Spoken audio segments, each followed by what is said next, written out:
L'attitude de la sage-femme est-elle conforme aux règles de bonne pratique dans ce qu'on vous a décrit? Donc cette sage-femme qui, comme on vient de le dire, a prescrit du Syntocinon, a prescrit également le Nalador et a injecté la néosinéphrine. Alors vous répondez, pour l'instant j'attends un petit peu.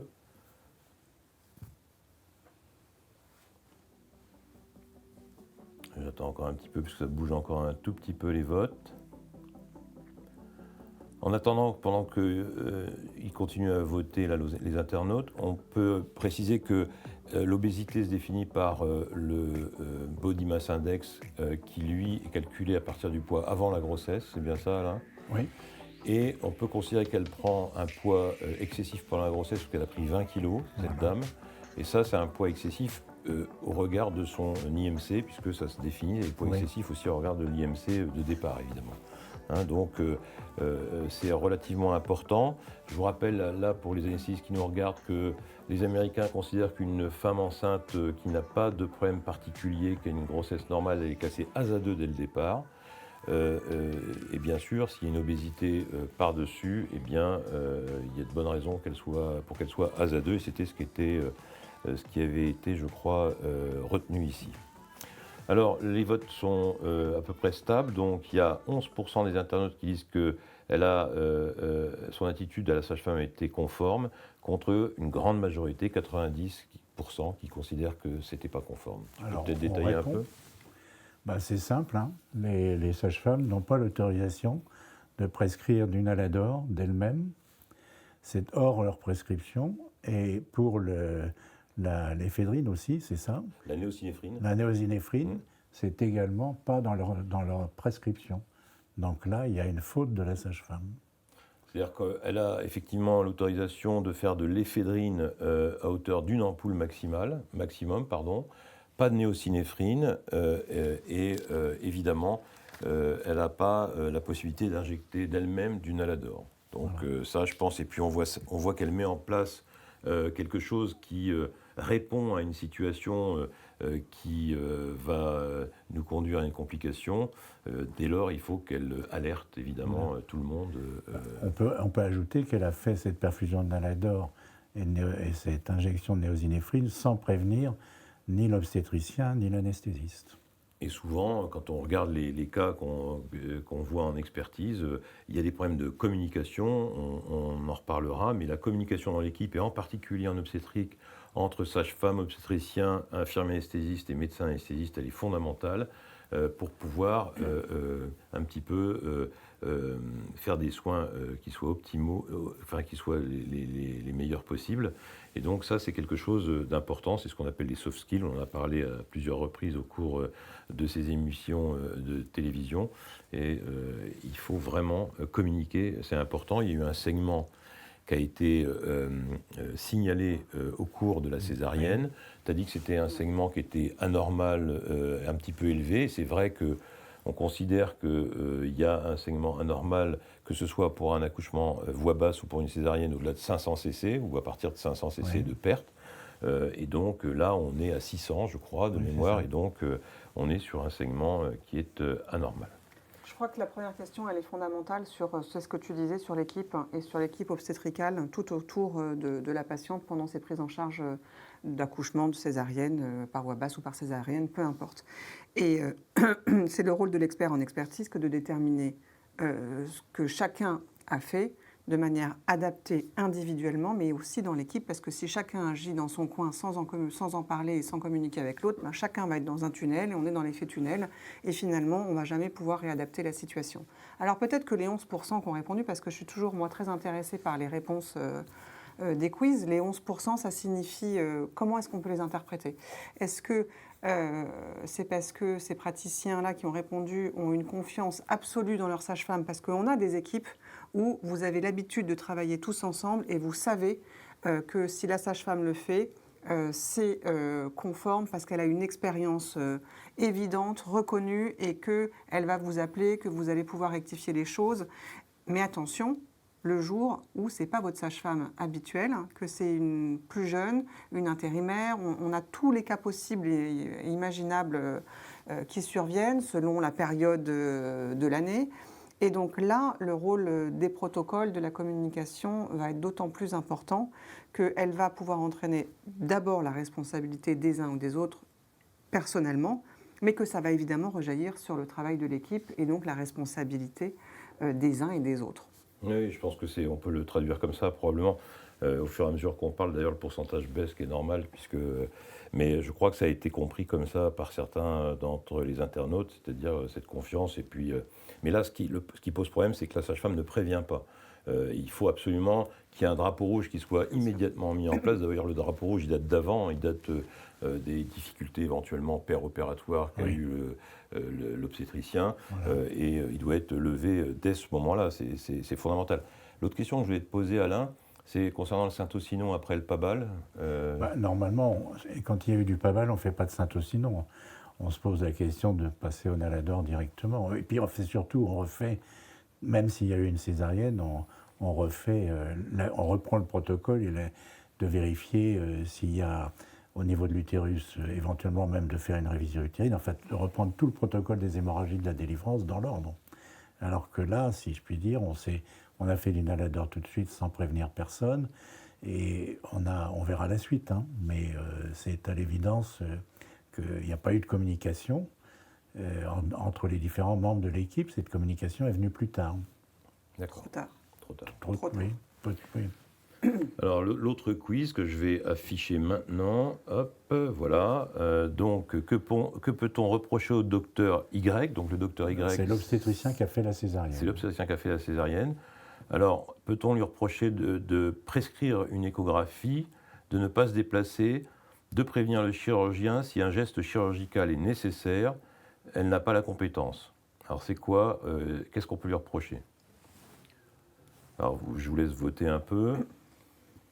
On peut, pendant ce temps-là, peut-être rappeler, là, on pourrait peut-être rappeler que la responsabilité de la sage-femme n'est pas la même que celle de l'obstétricien, puisqu'elle dépend de l'établissement. Elle est la plupart du temps, évidemment, salariée de l'établissement. Si on est dans un établissement, évidemment, là, on est dans le cadre d'un établissement privé. Hein. Voilà.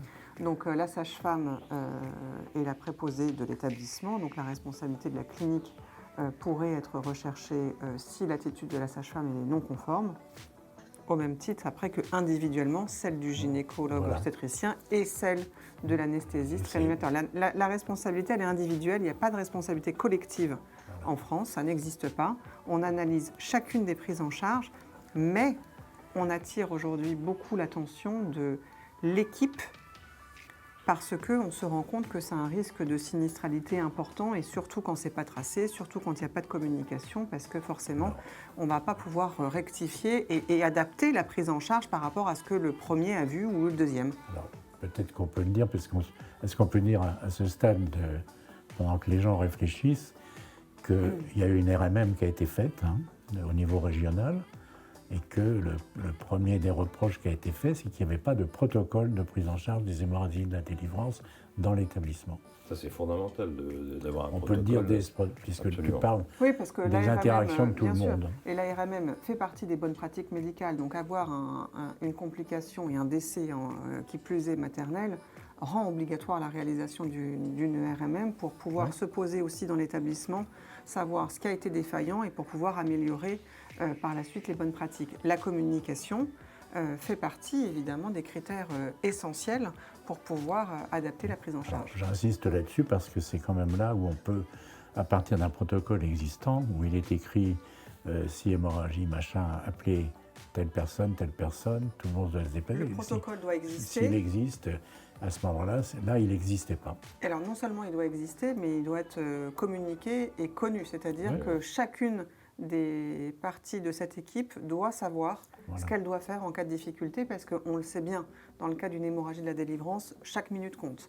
Donc il ne va pas falloir chercher quel est le numéro qu'on appelle, qui est l'anesthésiste de garde, il faut que tout ça soit rodé. Ça n'arrive pas souvent, fort heureusement, mais on doit être prêt. Et parce que ça n'arrive pas souvent, il faut savoir utiliser les aides cognitives qui sont en particulier publié sur le site de l'ASFAR, mais je suis sûr que ça existe avec les autres sociétés savantes, et c'est quelque chose de évidemment fondamental. Donc là, la réponse au quiz, que peut-on reprocher au docteur Y de prescrire une échographie? 20% disent qu'on peut lui reprocher de prescrire une échographie. 98% disent qu'on peut lui reprocher de ne pas s'être déplacé.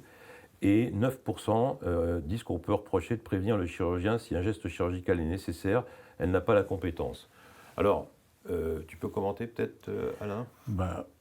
Ce qu'on peut lui reprocher, déjà, le principal, c'est de ne pas se déplacer.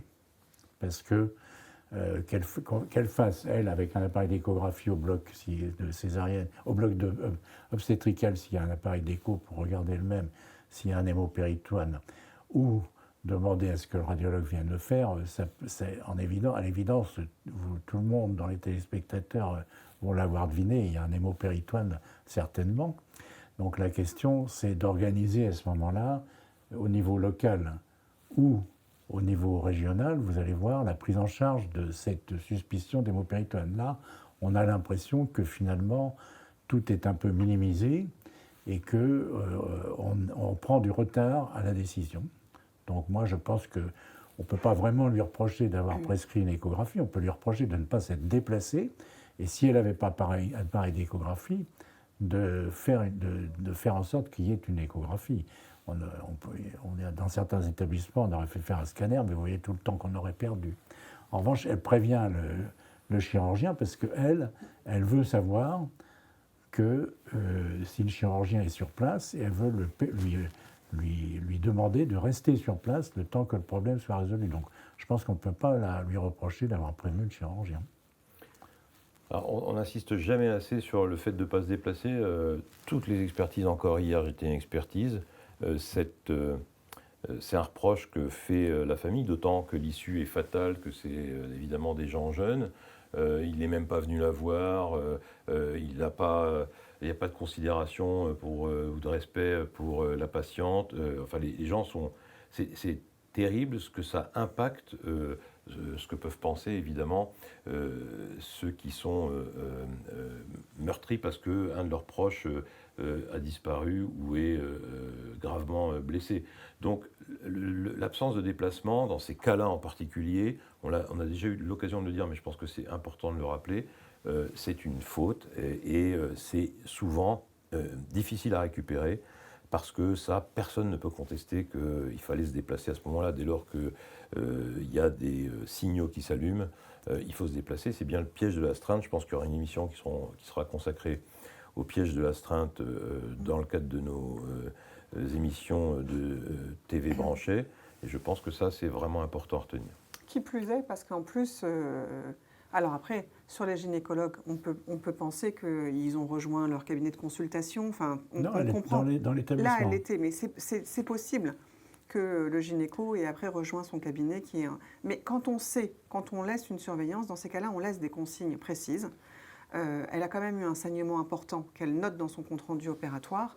Donc on ne peut pas partir, c'est même pas ne pas se déplacer. C'est là, j'anticipe encore, c'est quitter l'établissement, ce qui n'est pas le cas en l'espèce, mais on peut aller plus loin. Quitter l'établissement alors qu'on a quand même connaissance de difficultés péropératoires, sans avertir, sans informer et sans s'assurer que la surveillance sera rodée, ça aussi c'est un manquement. Oui, on est d'accord. Bien sûr. Alors, j'ai pas pour l'instant rien sur le chat. Là. Je ne sais pas si c'est moi qui ai du mal à... Tu avais répondu, c'était répondu. Non, je parle du chat. Non, mais il y a souvent des questions qui sont posées par les internautes. Donc, je rappelle, n'hésitez pas à utiliser le chat pour poser des questions ou faire des commentaires. C'est important. Pour l'instant, je n'ai pas encore de questions des internautes. Mais là, si en plus elle était dans l'établissement, ça passera pas, vraiment. Tu as la question sur l'anesthésiste là ou c'est après. Alors c'est-à-dire que là, je continue. Tu continues, je pense. Alors à 14h39, l'échographie est réalisée et objective un hémopéritoine de 500 cc. L'anesthésiste et l'obstétricien contactent le centre hospitalier proche pour embolisation. C'est à peu près une distance de 30 à 40 minutes et préparent le transfert qui a été accepté. À 45, soit 30 minutes plus tard, l'entre hospitalier rappelle Le transfert est refusé parce qu'il n'y a pas de praticien disponible en radiologie interventionnelle ce jour-là. Donc déjà, on peut s'interroger là sur le fait qu'il n'y ait pas des listes de garde et d'astreinte qui soient diffusées partout. On peut faire la remarque à ce niveau-là parce que ce n'est pas forcément la question qui va se jouer, mais c'est quand même une perte de temps. L'obstétricien appelle directement le CHU qui est à plus de 100 km, qui est plus distant, lequel CHU, dans un premier temps, donne son accord, puis rappelle à 16 heures pour dire qu'à l'analyse du dossier et devant l'instabilité hémodynamique, il vaut mieux intervenir sur place. À 16h10, le chirurgien et l'obstétricien font une laparotomie en reprenant l'incision de la césarienne. L'hémoglobine est à 6, les transfusions sont poursuivies avec au total, lors du transfert ultérieur, 4 globules, 2 PFC et 3 grammes de fibrinogène. Il y a un hémopéritoine de 600 cc et probablement un hématome rétropéritonéal gauche. Le chirurgien fait une reprise de l'hystérotomie, de fermeture de l'hystérotomie, une reprise de l'hémostase, et il y a une décision de transfert en hélicoptère qui sera réalisée à 18h30, la patiente étant toujours instable sur le plan hémodynamique. Alors, on peut faire ça, on va jusqu'au bout. Bah oui. À l'arrivée au CHU, il y a une reprise chirurgicale qui découvre un saignement actif avec un trait de refend inférieur à gauche, qui n'a pas été identifié, vous l'avez tous compris, lors de la première reprise. Il y a des troubles de l'hémostase. La patiente est mise en réanimation où elle va décéder après une défaillance multiviscérale 3 jours après la césarienne. Alors, fin de la relation des faits. Alors le quiz, on va donc vous proposer le quiz suivant. Revenir sur la prise en charge de Ouais. l'anesthésiste. Oui, on va revenir là-dessus. Le docteur Marle, donc l'anesthésiste, a-t-il assuré une prise en charge conforme? Donc vous pouvez commencer à répondre, oui ou non. Je reviens en arrière, non? Oui, c'était le quiz d'avant. Voilà.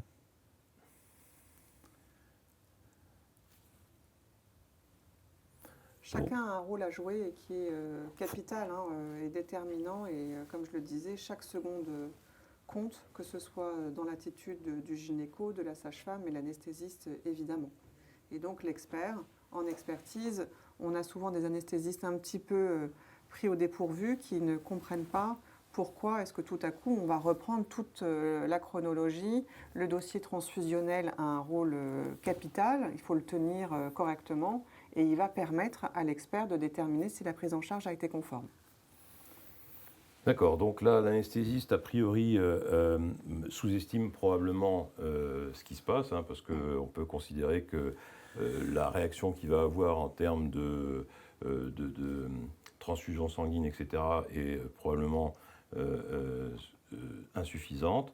Vous savez qu'il y a d'abord une hémoglobine qui est relativement basse, avec une perte qu'on peut estimer, si on a un volume sanguin total pour cette femme qui est estimé à peu près à 5 litres, elle a perdu à peu près 2 litres de sang, et donc il faut l'équiper, bien entendu, il faut réagir très vite, il y a un certain nombre de procédures à mettre en œuvre qui sont rappelées dans les aides cognitives que je vous invite bien entendu à consulter et à laisser dans vos blocs opératoires pour justement vérifier que le travail a été fait, à la fois en termes de surveillance d'équipement, de traitement.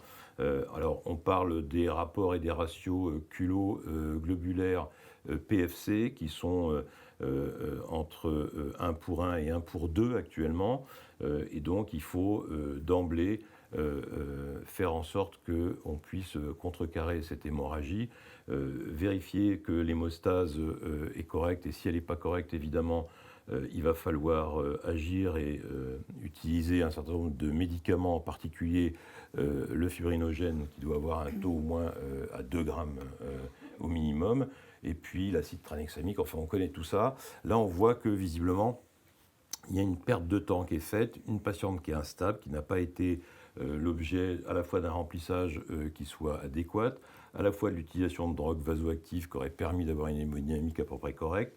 On va perdre du temps à proposer visiblement à l'embolisation quelqu'un qui est instable hémodynamiquement. Habituellement, quand on envoie quelqu'un à l'embolisation, c'est des gens qui sont stables sur le plan hémodynamique. Ça n'a pas été le cas pour cette patiente. En plus, on voit bien, comme l'a dit Alain, qu'il y a des problèmes d'organisation, puisqu'on devrait avoir une liste de garde, on devrait savoir en temps réel où en sont les praticiens responsables de l'embolisation, s'ils sont occupés ou pas, ce qui fait gagner un temps fou. On voit bien que tout ça n'a pas été mis en place et qu'il y aura un reproche, puisqu'on laisse l'hémorragie s'installer, les troubles de l'hémostase, et on va arriver à une défaillance multi-organes qui va emporter la patiente, parce qu'après, on va agir, mais c'est trop tard. Il y a déjà eu des atteintes des organes, en particulier les organes les plus nobles, et donc la prise en charge, elle est sous-optimale dans ce cas. Donc, vous avez été 88% à répondre qu'effectivement, la prise en charge du médecin anesthésiste réanimateur n'était pas conforme, et 13% qui considéraient que oui, faites attention, il y a vraiment beaucoup de choses à faire, c'est bien décrit encore une fois dans ces aides cognitives. Là, on est sur ce que j'appellerais un piège diagnostique, c'est-à-dire qui est classique, mais c'est quand même un piège diagnostique, c'est-à-dire qu'on attend sur une hémorragie du postpartum d'avoir une atonie utérine, d'avoir des pertes vaginales, et on n'a pas ça, et donc on est surpris, mais il faut toujours penser à la lésion vasculaire éventuellement au cours de l'intervention. On est donc sur une hémorragie post-césarienne liée à l'acte chirurgical lui-même, et il faut savoir faire rapidement un diagnostic avec l'échographe, comme tu l'as dit tout à l'heure, éventuellement le scanner, sachant que là on est de jour, il y a du monde qui peut aider, on peut faire appel à beaucoup de gens. La nuit, les choses sont très différentes, on est seul. Pour faire appel quand on est dans un établissement libéral, c'est plus compliqué. Et donc, il faut avoir pensé tout ça, le circuit du sang, comment il va arriver au plus vite jusqu'à la patiente. Je vous rappelle qu'il y a des endroits où il y a des dépôts de sang. On a vu des histoires avec du sang O négatif qui était présent, qui a été transfusé à la patiente. Il restait 2 poches O positives et les gens n'ont pas voulu utiliser 2 poches O positives en se disant c'est une femme en âge de procréer, il risque d'y avoir des choses.